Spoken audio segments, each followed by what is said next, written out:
Я хочу сегодня обратиться от вас, от всех, я думаю, что вы меня поддержите, украинскому президенту, Верховной Раде и правительству Украины.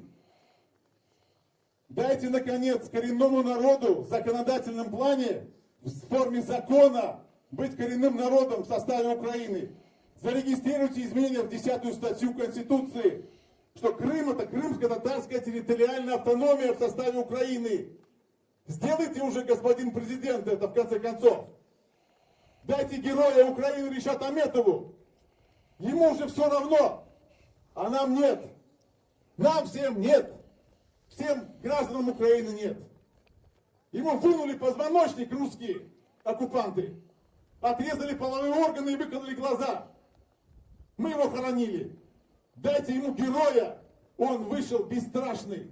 Для нас он живой.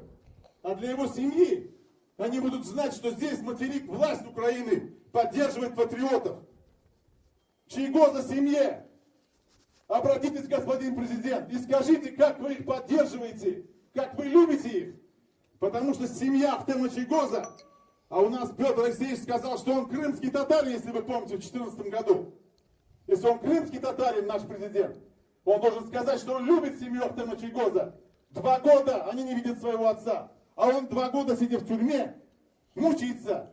Над ним пытают его. Умеет русский оккупант, на самом деле, владеть умами. Пропаганду сюда нам сеет всю. Что крымские татары такие-сякие и все такое прочее.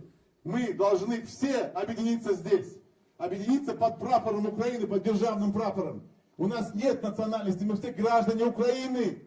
Национальность — это то, что остается у народа, когда у него забирают все.